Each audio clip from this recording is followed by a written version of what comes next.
is Representative Heather Scott.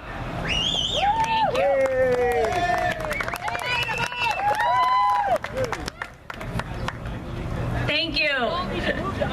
What an honor to be here with like-minded citizens, strong and united against these deplorable actions of Planned Parenthood.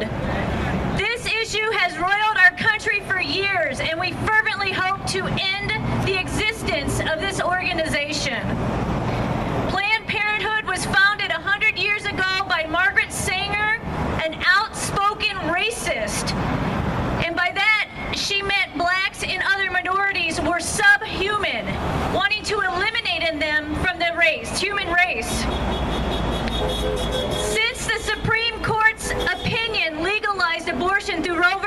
Wade in 1973, Planned Parenthood has performed close to 56 million abortions in America. The largest impact has been on minorities. This fact is not publicized by mainstream media because they're too busy touting their definition of the organization as a trusted healthcare provider with common sense approach to women's health. As the first as many shocking videos exposed Planned Parenthood's true activities began to surface, 2012 presidential candidate Mitt Romney proposed abolishing Planned Parenthood. Again, Planned Parenthood, aided by the media, successfully spun the issue by changing the language and saying that he was denying women access to health care. Romney lost the women's vote by 10%. We have all seen the horrifying videos discussing the selling of what they call fetal tissue for profit, an expansion of this gruesome abortion apparatus, and we have difficulty coming to terms with. It happens to also be a violation of our federal law. But again, Planned Parenthood has successfully changed the language in the conversation around demonizing the opponents as extremists and saying they only donate fetal tissue and they only collect the money for reimbursements for transportation costs. 58 senators bought into that language change argument and voted no to defunding them. And among those 58 are your two Democratic Washington senators, Maria Cantwell and Patty Murray. Shame on them. Shame on them should be the language. Changing the words and language does not change the truth. Calling Planned Parenthood a trusted healthcare provider with common sense approach doesn't make it true. Calling a baby or newborn fetal tissue doesn't change the truth that it's still a baby. Calling dissection or dismembering body parts tissue harvesting doesn't change the truth that it's dismembering live baby bodies. It's time we start taking control of our language. As of today, I will no longer respond to the question of whether I am pro-life or pro-choice. My language will be, I am against killing babies. This is the language of truth. As of today, I will no longer buy into the language of Planned Parenthood being described as a trusted healthcare professional. My language will be lawbreakers and baby killers. And as of today, I will no longer allow the left to define you or me as extremists because we oppose abortion or selling baby body parts. My language will be, we are the majority. We are God-fearing Christian Americans that know right from wrong, and we will not sit back and be silent any longer. As disgusting and heart-wrenching as the videos were to watch, they were a wake-up call to me on where we are as a nation. The reality is not only are we allowing the killing of our unborn, but we're allowing tiny baby organs to be dissected and sold as a commodity in the name of research. This screams action. We are all here today because we've had enough. There is to this horrendous path our society is on, and the line has been drawn, and we must tolerate no more. We need to defund and end Planned Parenthood's existence. But the question is, how will we do it? I believe that in addition to regaining control of our language and the words we use, we need to focus on 3 areas.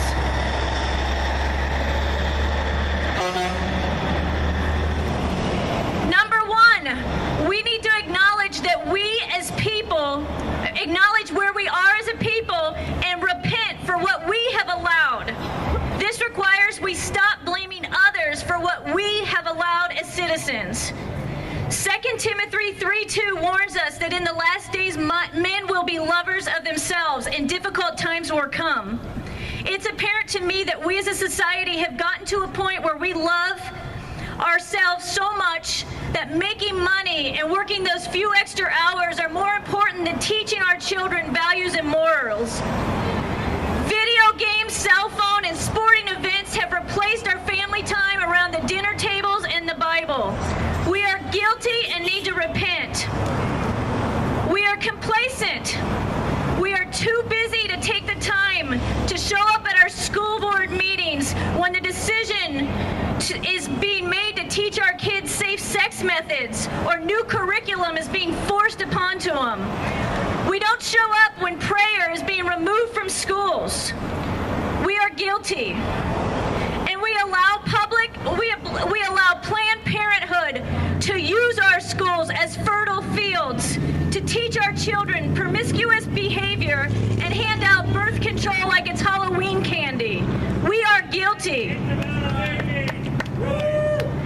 We need to repent and stop denying that we, the lovers of ourselves, not others, are the only ones to blame. We have allowed this, and when we take this responsibility on, God will be able to step in and start working.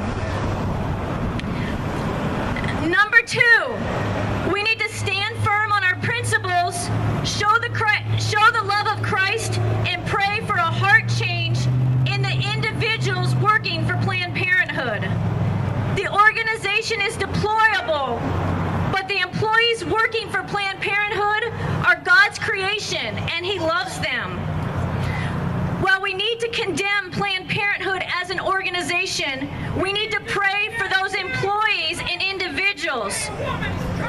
Prayer is our most underused superpower. And I have a microphone, so I can probably outshout you.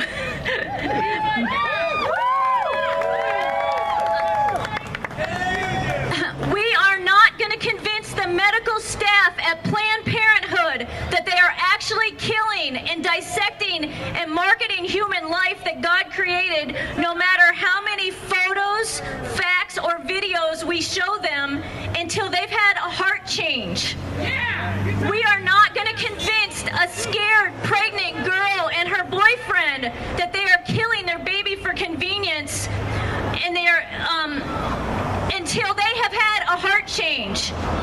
And we are not going to convince weak or misguided politicians that they are misusing our tax dollars and to fund killings at Planned Parenthood until they have a heart change. We need to continue to pray that God convicts these people. We need to examine our own hearts and replace our anger with love, compassion, and patience. John 16:8 says God convicts the heart of God convicts the hearts of men. We don't. It's not our job to convince them what they're doing is wrong. It's God's job. He will convict them of the wrong, not us. I know that we have lots of ways that we'd like to convict them, but that's God's job. God will use us to show Himself to them. We just need to allow ourselves to be used by Him. We are called to love them and share the truth in love so that they see Christ and will be drawn to Him. We need to be building relationships with these medical professionals, young boys and girls, and Planned Parenthood staff, and share with them the only thing you can that will cause their heart to change, and that's Jesus Christ, who died for their sins and loves them. Christ is the only will connect someone who believes that killing babies is acceptable with someone who treasures the life of the unborn. My final point is that we need to change the political climate. In politics, we can confidently say that if we keep doing what we're doing, we're going to keep getting what we're getting.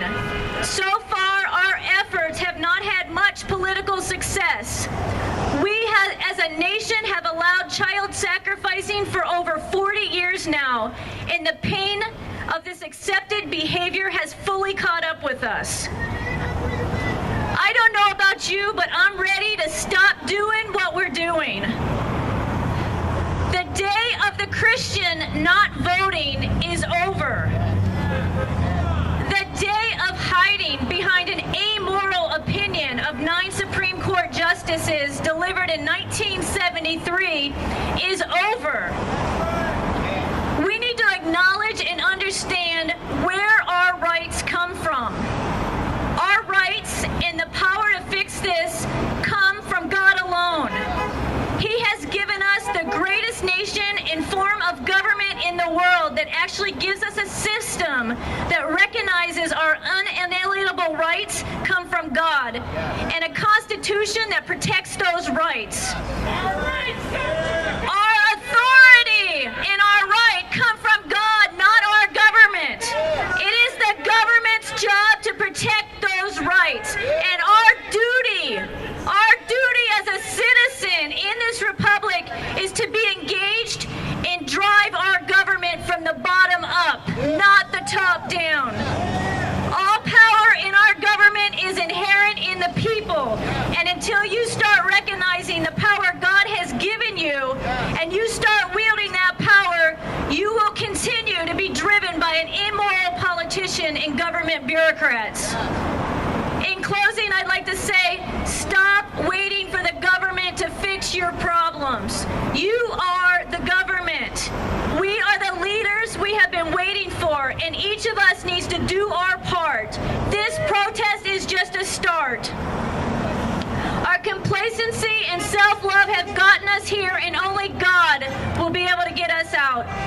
Lastly, I want to remind you that our First Amendment right to speak freely is critical in spreading the truth and not letting our history be redefined or changed.